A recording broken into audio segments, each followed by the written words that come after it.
Julie and Kelland and Weaker Man, her latest single that came out just a short time ago. It is 8:14. It is a Wednesday and time for Wellness Wednesday, brought to you by Okami Kai Martial Arts and Fitness. Indeed it is. And joining us from Okami Kai right this very second on the telephone line, I believe from the same household. They've been isolating since about 1984. It's Scott Campsall and Jennifer Neveu. Good morning. How are you? We're well, thank you. I figured that'd throw you off a little bit. Yeah, 84. It feels like it, doesn't it? See, I knew if all I had to do is throw that one out there, and Scott would get himself into trouble. Oh crap! Oh yeah, I mean. I meant the thought self-isolation. It feels like 94. 84. Not that living with my wife feels like 84. There you go. Yeah, see, there you go. Thought bubbles. You know, you got to be careful. Inside voice, outside voice. Remember that. I'm a 9.5 size shoe, but somehow I can fit that foot in my mouth. It's real easy. Well, listen, how are you guys doing? Because we do know that we went into stage 3 here in Durham a little while ago. You guys decided you wanted to make sure that everything was set before you opened the dojo, and that will happen next week. So what have you been doing to prepare to get the dojo open?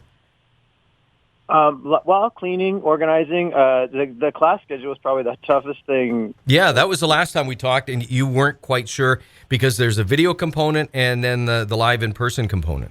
Yeah, so we've got regular in-person classes, and then we're going to do Zoom simulcasts of those classes because we have students that are still feeling good about staying online and not going in. We got some fitness students that are up north, actually, so this is actually helping them. They get to still do their classes. And then we had to take everything into account. So we had one student base before we went online, and then we had a different type of student base when we were online. And now, actually, we signed up 4 new students last week when we started announcing we were coming back. So we're looking at what we could be potentially having, too. So it's been a little tricky trying to negotiate all that. So we're going to try to come up with something in August and just look it over in a month and analyze it, and hopefully we'll be strong for fall registration in September. And I would think that there's also another component. I mean, you talk about reviewing everything after August, is wondering what's going to be happening at the school level, because are kids going to be at home, or are they going to be working on the computers, which would then mean that they're on the computer and a parent wouldn't necessarily be on a computer, and trying to factor that in.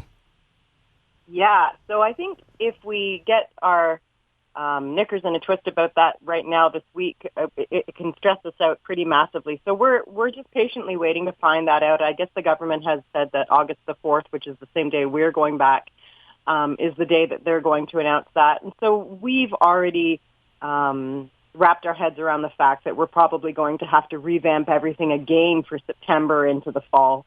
So we can't, we're not going to sort of hypothesize and guess at what that's going to be until we can have a better look at it.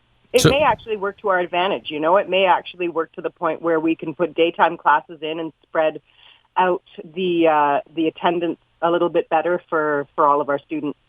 So basically what you're saying is, thanks for bringing it up, Dan. We didn't need to think about that right now. No, not at all, because we all need to, that's not true. We all need to think about it. But at the same time, we don't have an action plan in place if they do this or if they do this. So we haven't figured out the ifs for September, but we pretty much tried to nail down August at this point. I think like the majority of parents, we're all waiting until we hear the announcement. Like you talk to anybody right now that's a parent, and do I send my child back? Don't I send my child back? And then what happens when cold and flu season happens? And like what happens if a parent gets the virus of one of the students in the class? Like there's just so many variables to look at. I don't even know where you'd begin. So if I was a client and maybe I've been doing it online and then I want to get back into the dojo, how does it work? Do you just contact you, sign up for a new class, or if I was part of a class, how does that work? Well, basically what we're offering a package now. It's basically 30 days of classes for $30. It includes a uniform for martial artists. And what I used to do was a private introductory class Basically it would start from there. We basically explain what was going on in the class, and I'd show some techniques and basic movements and stuff. We're just finding that our class sizes are going to be so small that I don't need to do that private intro anymore. So we're going to do a 30-minute orientation, basically, and just go through all the protocols and what's expected, and how you can do things safely, and what we're doing as far as trying to keep our students safe as well. And we have, like I said, the class schedule, we've basically broken it up into groups. Well, I did it with ranks.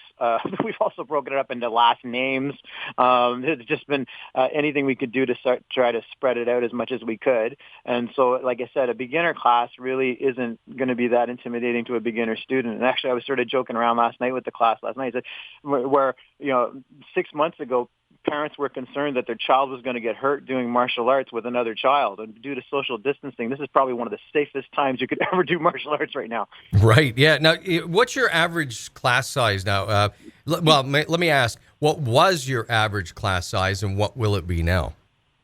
Well, and that's been our dilemma, because we've had some classes that were very, very large. For example, on a Saturday morning, we might have upwards of 40 to 45 people in a class, and over 50 in the room, including spectators.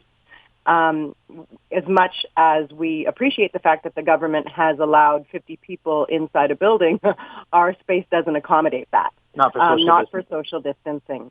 So we've had to back that off. So the way that we've designed the schedule now is that we're hoping we can max out the classes.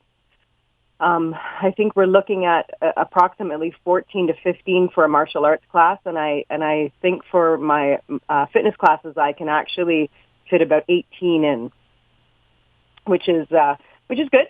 But it's for the martial arts classes where we've gone from these huge classes, now we have to whittle it back and try to make sure we can fit everybody in.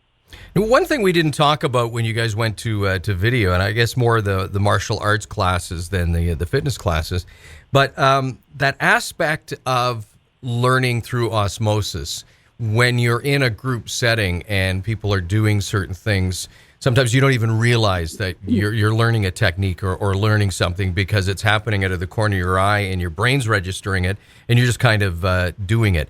Have you talked to any of your students and found that they did lose maybe some of that aspect in doing the video portion? It was the kids. I think if I was going to pick where it became really apparent, it was the younger kids, and you sort of know that, like even with you not doing a class and you're picking that up and knowing that that's a possibility. Like I sort of had it in the back of my mind that was happening. I didn't realize how much of an issue that was. So we had a little guy that was when he did his first online class, and he was sort of freezing up on screen, and there was the mom that sort of conveyed to me that she says, well, he's sort of looking for his friends to give him the lead as to whether he's making a mistake or not, or whether he's doing a technique correctly, or like we have kata and it's choreography, so he would look at the other kids, and you don't realize it. And then we started doing outdoor classes, and I started watching for it, and their heads are constantly spinning and moving, and I wasn't even aware. Like it's not only for learning and movement, it's also for the level of discipline and behavior, where both children and adults are seeing what's happening around them in terms of what the expectation is. In martial arts, there's a very clear understanding that when the teacher is teaching, number one, there's no talking. Number two, you're sitting on your knees and listening quietly. And that's not always an easy task for a younger student, but it's modeled by the senior students around them, by their peers, by their mentors and their teachers around them. And so that level of discipline just by, as you said, osmosis, and I would suggest as from empathy, has now been lost on Zoom. Often what we'll say is move to gallery view. And if they have a big enough screen and they can see everybody else, then they can pick up on the cues from other people. But still, it doesn't have that same level of communal understanding and learning and respect.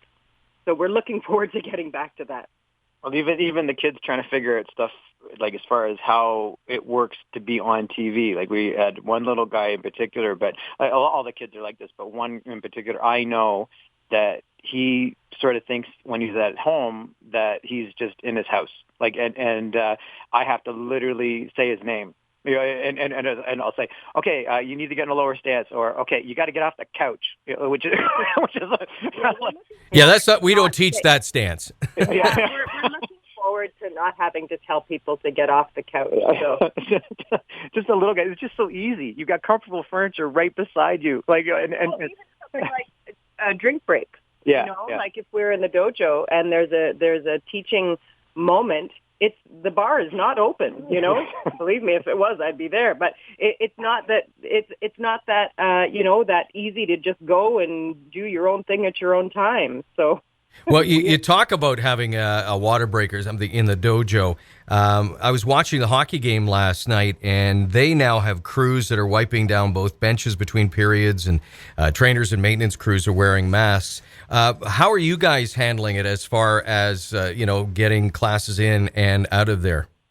That's a great question.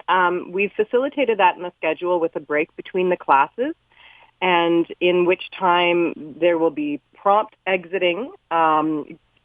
Students are asked not to show up any more than 15 minutes before their class. They will be lined up outside the room with appropriate distancing.